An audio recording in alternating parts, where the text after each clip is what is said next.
നമ്മളങ്ങനെ ഫ്ലിൻഡേഴ്സ് ജെട്ടിയിലേക്ക് എത്തിയിരിക്കുകയാണ്. ഇവിടെ ഒരു പിയർ ഉണ്ട്. ഇവിടെ നിന്ന് നല്ല അടിപൊളി വ്യൂ കിട്ടും എന്ന് പറഞ്ഞു എന്നല്ല, നമ്മൾ ഗൂഗിളിൽ നോക്കിയപ്പോൾ കണ്ടു. അങ്ങനെ നമ്മൾ ഇവിടെ വന്നിരിക്കുവാണ്. അപ്പൊ വന്നപ്പോൾ തന്നെ നല്ല അടിപൊളി സീൻ നമ്മൾ വണ്ടി ഇരുന്നുകൊണ്ട് തന്നെ കണ്ടു. അതായത് നമ്മുടെ റോഡ് നല്ല മുകളിലാണെന്നേ, മേളിൽ നിന്ന് തന്നെ നമ്മൾ ആ കടലിന്റെ വ്യൂ നമുക്ക് കാണാൻ വേണ്ടി പറ്റി. അടിപൊളിയാണ്. നമ്മള് ഗോപ്രോയിൽ വീഡിയോ എടുത്തിട്ടുണ്ട്, കാണിക്കാട്ടോ. ഇവിടെ വന്നപ്പോഴത്തേക്ക് എനിക്ക് ബെൽഫാസ്റ്റിൽ പോയ ഒരു ഫീൽ കേട്ടോ. അവിടെ ഏകദേശം ഇങ്ങനത്തെ ഒരു ഉള്ള സ്ഥലത്ത് നമ്മൾ പോയിട്ടുണ്ടായി. ഫ്രണ്ട്സ്, നമ്മള് പിയറിന്റെ അവിടെ, അതായത് ജെട്ടിയുടെ അടുത്ത് കൊണ്ടുവന്ന് പാർക്ക് ചെയ്തു കേട്ടോ. ഇതല്ലേ നല്ല അടിപൊളി സ്ഥലം കേട്ടോ. ഇപ്പൊ അറിയാത്ത ആൾക്കാർക്ക് വേണ്ടി പറയുവാണെ, പിയർ എന്ന് പറഞ്ഞിട്ടുണ്ടെങ്കിൽ ഇതുപോലെ കടലിലേക്ക് ഇങ്ങനെ അകത്തേക്ക് ഇങ്ങനെ നീണ്ടു കിടക്കുന്ന ഒരു വിങ്, എന്താ പറയാ, ഇങ്ങനെ ചിലപ്പോൾ തടിയിലായിരിക്കും ഉണ്ടാക്കിയിട്ടേക്കുന്നത്, അല്ലെങ്കിൽ കോൺക്രീറ്റിലായിരിക്കും ഉണ്ടാക്കിയിട്ടേക്കുന്നത്. അങ്ങനെ ആ ഒരു സംഭവത്തിനാണ് ഒരു പിയർ എന്ന് പറയുന്നത് കേട്ടോ. ചിലപ്പോൾ അത് ആർട്ടിഫിഷ്യൽ ആയിരിക്കും, ചിലപ്പോൾ അത് എന്താ നാച്ചുറൽ ആയിട്ടുള്ള പിയേഴ്സ് ഉണ്ടാവും.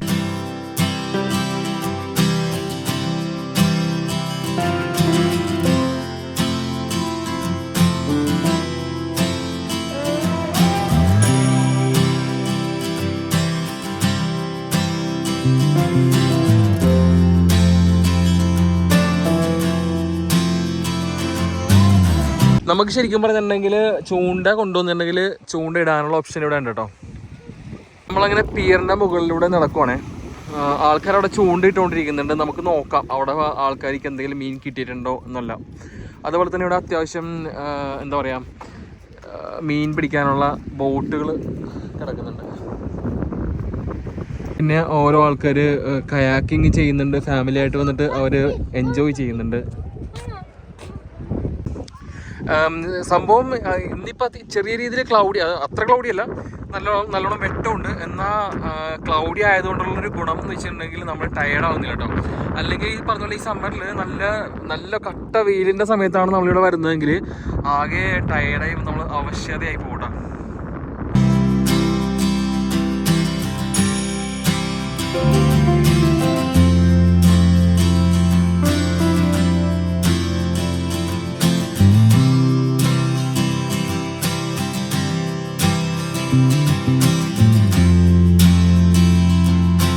ഫ്രണ്ട്സ്, അങ്ങനെ നമ്മള് ആ പിയറിന്റെ അവിടെ നിന്ന് വണ്ടി എടുത്തു കേട്ടോ. ഇനിയിപ്പോ അടുത്ത ലൊക്കേഷൻ എന്ന് വെച്ചിട്ടുണ്ടെങ്കിൽ കേപ്പ് ഷാങ്ക് ലൈറ്റ് ഹൗസ്.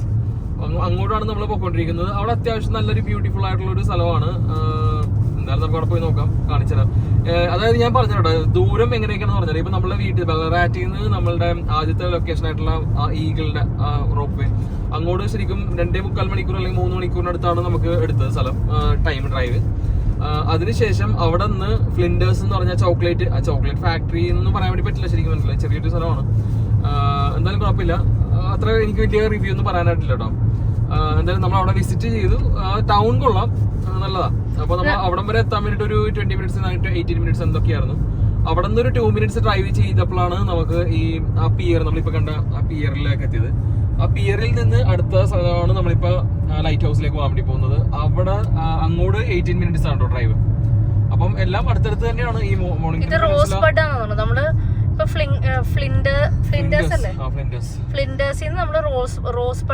ഡയറക്ഷനിലേക്കാണ് പോണേ. ഈ പറഞ്ഞ മോർണിംഗ്ടൺ പെനിൻസുല എന്ന് പറഞ്ഞിട്ടുണ്ടെങ്കിൽ ഇത്ര ഏരിയ ഉള്ളു. അപ്പൊ അതുകൊണ്ട് നമുക്ക് പെട്ടെന്ന് അങ്ങോട്ടും ഇങ്ങോട്ട് ഓടിയെത്താം. അതുകൊണ്ട് വലിയ സീനില്ല.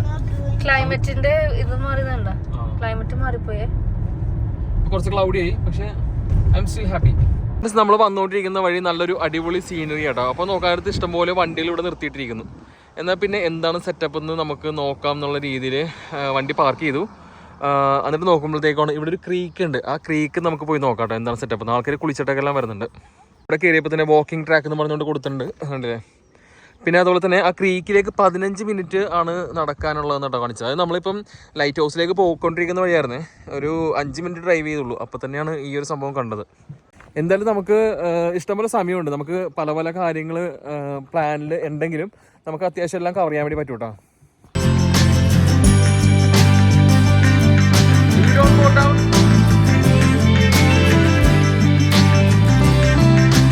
പോയിക്കൊണ്ടിരിക്കുന്ന സമയത്ത് ബേബിക്കൊന്ന് ഇറക്കത്തിൽ ഓടി വീണൂട്ടാ. ഒരു വേരുമേല് തട്ടി, വേരുമേൽ അടിച്ചോണ്ട്, ഒരു മരത്തിന്റെ വേരുമേൽ അടിച്ചോണ്ട്. പോട്ടേട്ടാ ഈ മരമൊക്കെ ക്രോസ് ചെയ്ത് പോകണ്ടട്ടാ.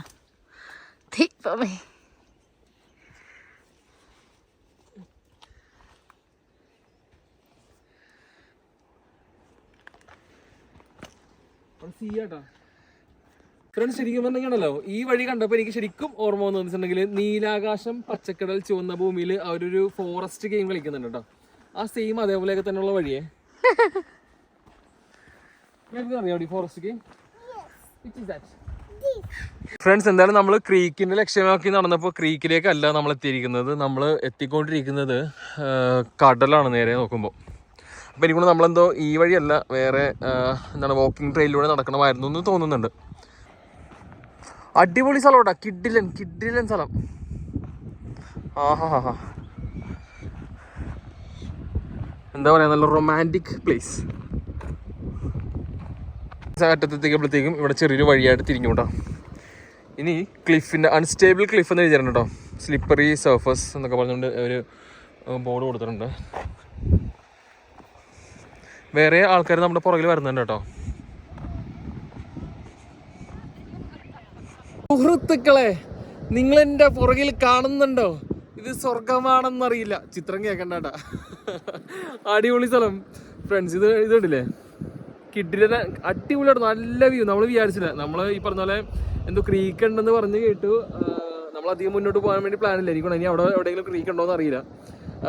ഓക്കെ, ആൾക്കാർ ക്രീക്കിൽ കുളിച്ചിട്ടൊക്കെ വരുന്നുണ്ടായിരുന്നു. എന്തായാലും നമ്മൾ കുറച്ചോളം വരെ നടന്നിട്ട് തിരിച്ച് വണ്ടിയിലേക്ക് തന്നെ പോവുകയാണ്. കാര്യം 15 മിനിറ്റ് വൺ സൈഡ് നടന്ന് പിന്നെ തിരിച്ച് 15 മിനിറ്റ് എന്ന് പറയുമ്പോൾ അരമണിക്കൂർ മേളിൽ പോകും. ഇപ്പോൾ ലൂക്കാച്ചിനും അമ്മച്ചിയും വണ്ടിയിടാത്തിരിക്കുക. നമുക്ക് എന്തായാലും കുറച്ച് നടന്നിട്ട് തിരിച്ച് പോകാം.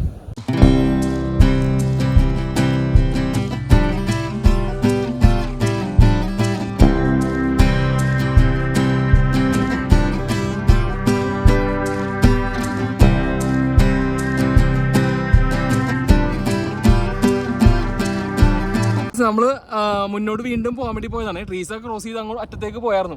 അപ്പോൾ കുറച്ചുകൂടെ നമ്മൾ ട്രീസിൻ്റെ അടുത്തേക്ക് പോകാൻ വേണ്ടി പോയതാണ്. അപ്പോൾ നോക്കുമ്പോൾ ബേബികൂ ഞാനും കൂടി ഇങ്ങനെ നടന്നു പോയിക്കൊണ്ടിരിക്കുകയായിരുന്നു. അപ്പോൾ നോക്കാൻ പറ്റില്ല, ബേബികൂൻ്റെ ഫ്രണ്ടിൽ ഒരു പാമ്പ്, അത് പത്തിയുള്ള പാമ്പാട്ടോ. ഒരു ഏകദേശം ഒരു 1.5 മീറ്റർ അല്ല 1 മീറ്ററിന് മേലും തന്നെ നീളമുണ്ട്, ഏകദേശം ഈ വണ്ണമുണ്ട്. നമുക്ക് ഈ പറഞ്ഞ ഏത് പാമ്പാണെന്നൊന്നും അറിയില്ല. പക്ഷേ നമ്മളുടെ അനക്കം കണ്ടപ്പോഴത്തേക്കും അതിൻ്റെ തൊട്ടടുത്തെത്തിയപ്പോഴത്തേക്കും പാമ്പ് ഒറ്റടിക്ക് അടഞ്ഞങ്ങോട്ട് പോയി. അപ്പോൾ വെരി ഡേഞ്ചർ. നമ്മൾ ശരിക്കും ശ്രദ്ധിച്ച് വേണോട്ടോ പോകാൻ വേണ്ടിയിട്ട്, ഇങ്ങനെയുള്ള കാടിൻ്റെ ഒക്കെ ഇടയിൽ കൂടി പോകുമ്പോഴത്തേക്കും. നമ്മളിപ്പോൾ അടുത്തായിട്ടുണ്ടല്ലോ ബുഷ് റേഞ്ചേഴ്സ് ബേയിലേക്ക് എത്തിയിട്ടുണ്ട് കേട്ടോ. ഒരു ഇച്ചിരി പേടിയൊക്കെ വന്നിട്ടുണ്ട് പാമ്പിനൊക്കെ ഉണ്ടായി. പിന്നെ അങ്ങനെ നമ്മൾ കേപ്പ് ഷാങ്ക് ലൈറ്റ് ഹൗസിലേക്ക് എത്തിയിട്ടുണ്ട് കേട്ടോ. ചൈനീസ് പേരല്ലേ, ഷാങ്ക്. ഇനിയിപ്പോൾ നമ്മൾ വണ്ടി ഇവിടെ പാർക്ക് ചെയ്യാം, ഭക്ഷണം കഴിക്കാം. നമ്മൾ വീട്ടിൽ നിന്ന് മന്തി ഉണ്ടാക്കിക്കൊണ്ടുവന്നിട്ടുണ്ടായിരുന്നു, ചിക്കൻ മന്തി. ഇതേ ആൾക്കാരോട് ബിക്കിനിയുടെ ബഹളം. അപ്പം ചിക്കൻ മന്തി ഉണ്ടാക്കിക്കൊണ്ടുവന്നിട്ടുണ്ട്. നമുക്കിനി എവിടെ നിന്നെങ്കിലും ഭക്ഷണം കഴിക്കണം വണ്ടി പാർക്ക് ചെയ്തിട്ട്. എന്താണ്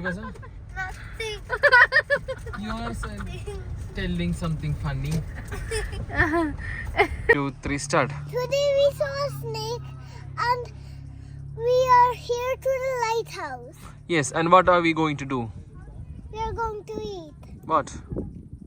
Food. What is that food? Water. Then? Juice. Then? Chicken mandi. Chicken mandi. Yeah. എടി ബേബിക്ക് നീ പാമ്പിന്റെ tongue കണ്ടാടി? Actually I didn't. Is it പാമ്പിനെ കണ്ടാ നീ? Yeah. How was it? How big it was? This much. Anna, what was the color of that? Gray. Okay, is it? And white. Okay. Friends, അങ്ങനെ നമ്മൾ യാത്ര ചെയ്തുകൊണ്ടിരിക്കുന്ന സമയത്ത് നമ്മൾ കുറച്ച് ആൾക്കാരെ പരിചയപ്പെട്ടു കേട്ടോ. അപ്പോൾ നമ്മളുടെ എക്സ്പീരിയൻസ് പറഞ്ഞു പാമ്പിനെ കണ്ടതാട്ടെ. അപ്പോൾ നമ്മൾ പാമ്പിൻ്റെ കളറും അതിൻ്റെ ഷേപ്പും, അതായത് ഷേപ്പിൻ്റെ നമ്മുടെ പാമ്പിൻ്റെ തലയുടെ ഭാഗം എന്ന് പറയുമ്പോൾ കുറച്ചിങ്ങനെ പത്തിയുള്ളവർ ഇങ്ങനെ വൈഡായിരുന്നു. അപ്പോൾ അതൊക്കെ എല്ലാം പറഞ്ഞു കൊടുത്തപ്പോഴത്തേക്കും അവർ പറഞ്ഞു ടൈഗർ സ്നേക്ക് ആണ് കേട്ടോ. അതായത് ഭയങ്കര വെനമസ് ആയിട്ടുള്ളൊരു സ്നേക്കാണ് ടൈഗർ സ്നേക്ക്. അത് വിക്ടോറിയയിൽ കുറേ ഉണ്ടെന്ന് പറഞ്ഞു. പക്ഷെ അതത്ര വിഷം അത്ര ഉണ്ടെങ്കിലും അത് കൂളാണെന്ന് പറഞ്ഞത്, അത് അധികം കടിക്കില്ല എന്നാണ് പറയണേ കേട്ടോ. ചെടി എന്ന് നോക്കിയപ്പോഴത്തേക്കും ഇത് നോക്കി, ഞാൻ ഒരെണ്ണം പൊട്ടിച്ച് നോക്കി കേട്ടോ, കയ്യിൽ കളറുണ്ടോ നോക്കി കഴിയുമ്പോഴത്തേക്കും ഈ ബീട്രൂട്ടിൻ്റെ കളറ് ഉണ്ടല്ലേ. ഡോണ്ട് ടേക്ക് സി ഉണ്ടോ, ഡോണ്ട് സ്ക്വീസ്. ഫ്രണ്ട്സ്, അങ്ങനെ നമ്മൾ ഭക്ഷണം കഴിച്ചു കഴിഞ്ഞതിന് ശേഷം ലൈറ്റ് ഹൗസിൻ്റെ അങ്ങോട്ട് പോയിക്കൊണ്ടിരിക്കുകയാണേ. അതാണ് ലൈറ്റ് ഹൗസ്. നമുക്ക് നടന്ന് നോക്കാം അവിടെ വാക്കിംഗ് ട്രെയിലും അല്ലെങ്കിൽ അവിടെ ചെന്നുണ്ടെങ്കിലുള്ള കാഴ്ച. Which song is that? Is it?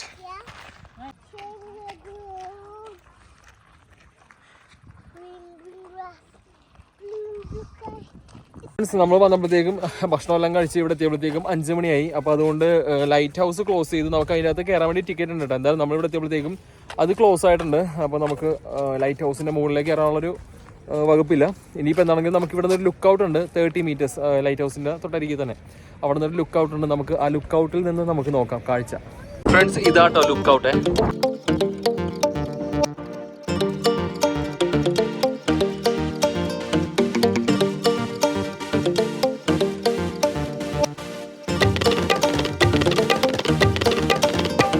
Friends, Mornington Peninsula സൂപ്പറാട്ടോ. അതായത് നമ്മളുടെ ഇവിടെ വന്നു കഴിഞ്ഞിട്ടുണ്ടെങ്കിൽ ഇഷ്ടംപോലെ സീനറികൾ നമുക്ക് ആസ്വദിക്കാം കേട്ടോ. പല സ്ഥലത്തുനിന്നും പല ടൈപ്പ് വ്യൂ ആണ്. ഇത് കണ്ടില്ലേ നിങ്ങൾ? ഇത് കണ്ടില്ലേ, നമ്മൾ വാക്കിംഗ് ട്രെയിനിലൂടെ നടന്നുകൊണ്ടിരിക്കുന്ന സമയത്ത് പല പല സ്ഥലത്ത് പല പല വ്യൂ നോക്കി. നിങ്ങൾ വാക്കിംഗ് ട്രെയിൽ കണ്ടോ നിങ്ങൾ? അപ്പം നമ്മൾ ഇങ്ങനെ ഒരു സ്റ്റെപ്പ് പോലത്തെ സ്ഥലത്ത് എത്തിയിട്ടാ. ഇനി ഇവിടെ നിന്ന് താഴത്തേക്ക് ഇറങ്ങണേ. ആഹാ, അടിപൊളി. ഇത് കണ്ടോ?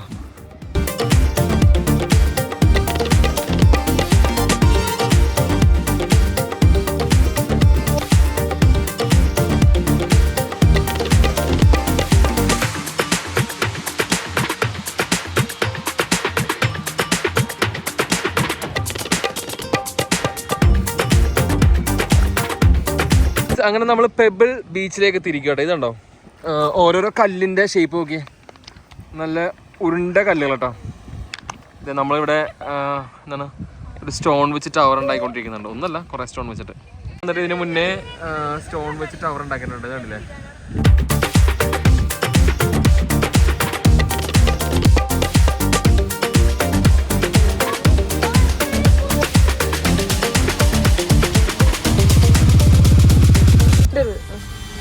ഫ്രണ്ട്സ്, അങ്ങനെ നമ്മള് എന്താണ് പോയിന്റ് നീപ്പൻ നാഷണൽ പാർക്കിന്റെ അകത്തേക്ക് ഒരു ഡ്രൈവ് നടത്തിയിട്ടാ. പക്ഷെ എന്താ പറയാന്ന് വെച്ചാൽ നമ്മളിപ്പോ സമയം 7:20 പിള്ളേര് രണ്ടും നല്ല ഉറക്കം. ഇനി നല്ല രീതിയിൽ നമ്മൾ നടന്നു. ശരിക്കും പറഞ്ഞാൽ ഇന്ന് ഇപ്പൊ നോക്കിയപ്പോഴത്തേക്കും 12,000 സ്റ്റെപ്പുകൾ നമ്മൾ നടന്നിട്ടുണ്ടാകും. അതായത് നല്ല രീതിയിൽ നമ്മൾ നടന്നു. അപ്പൊ അതുകൊണ്ട് തന്നെ പിള്ളേരെല്ലാം ടയർഡായി. അപ്പൊ ഇനി അവിടെ നമ്മൾ പോയിന്റ് നീപ്പൻ നാഷണൽ പാർക്കിൽ എത്തിയപ്പോഴത്തേക്കും ഒരു അറ്റം വരെ വണ്ടി ചെല്ലുള്ളൂ. പിന്നെ ഇനി അങ്ങോട്ട് നടപ്പാം. അത്യാവശ്യം നല്ല രീതിയിൽ നടക്കാനുണ്ടാകും. ഞാൻ മാപ്പ് നോക്കിയപ്പോഴത്തേക്കും അത് നടന്നായിരുന്നെങ്കിൽ നല്ലൊരു അടിപൊളിയായിരുന്നു സംഭവം.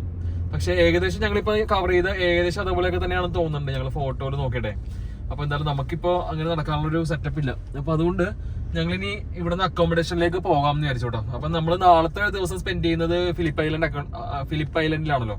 അപ്പൊ നമ്മളിന്ന് അക്കോമഡേഷൻ എടുത്തിരിക്കുന്നത് ഫിലിപ്പ് ഐലൻഡിനോട് ചേർന്ന്. അപ്പം ഇവിടുന്ന് ശരിക്കും ഒരു ഫെറി ഉണ്ട് അങ്ങോട്ട്. പക്ഷെ നമ്മൾ ഫെറി ബുക്ക് ചെയ്തിട്ടില്ല. അതിന് ഓരോരോ ടൈമിംഗ് ഒക്കെ എല്ലാം ഉണ്ട്. അത് ഇപ്പൊ നമ്മളുടെ അതിനനുസരിച്ച് പ്ലാൻ ചെയ്യണം. നമ്മളിപ്പോ അതുകൊണ്ട് ഡ്രൈവ് ചെയ്യാൻ വേണ്ടി പോകുന്നു കേട്ടോ.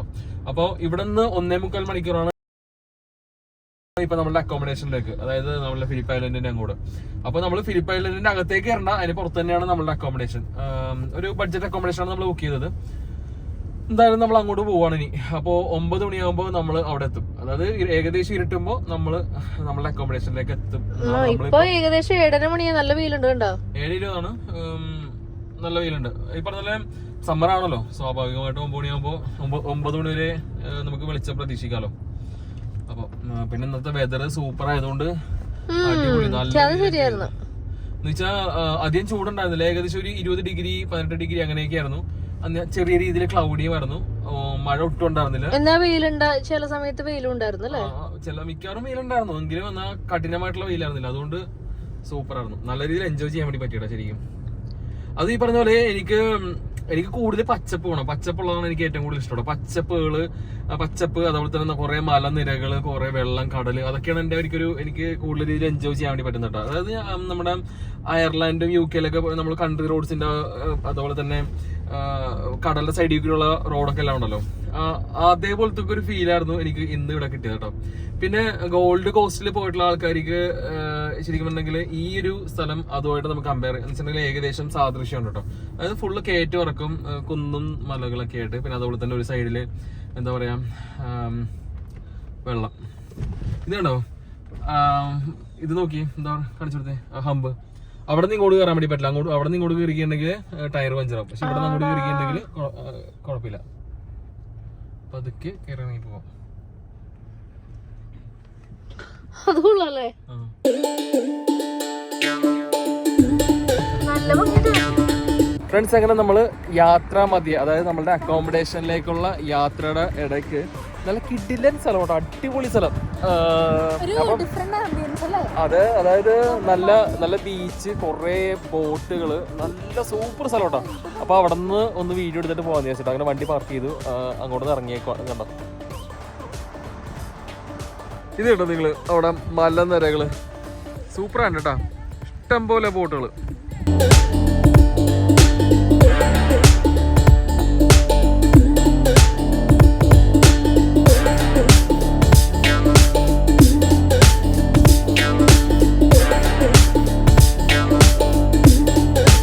ഫ്രണ്ട്സ്, നമ്മള് യാത്ര ചെയ്തോണ്ടിരിക്കുന്ന സമയത്ത് റെയ് എന്ന് പറഞ്ഞൊരു സ്ഥലമുണ്ട്. റെയില് ഒരു ബീച്ച് ഫെസ്റ്റ് നടക്കുന്നുണ്ട്. അപ്പൊ അതിന്റെ നമുക്ക് അങ്ങോട്ട് കയറാൻ വേണ്ടി ഒന്ന് ട്രൈ ചെയ്തു, പക്ഷെ പാർക്കിംഗ് ഇല്ല. പിന്നെ ഇനി അധികം സമയം കളയണ്ടെന്ന് വിചാരിച്ചിട്ട് നമ്മള് ഇവിടെ നിന്ന് വിട്ടു പോവാണേ. കയറാൻ വേണ്ടി പറ്റില്ല, സമയവും ഇല്ല, പാർക്കിങ്ങും ഇല്ല. സമയം ഉണ്ടാക്കാന്ന് വിചാരിച്ചാണ്, പക്ഷെ പാർക്കിംഗ് ഇല്ല.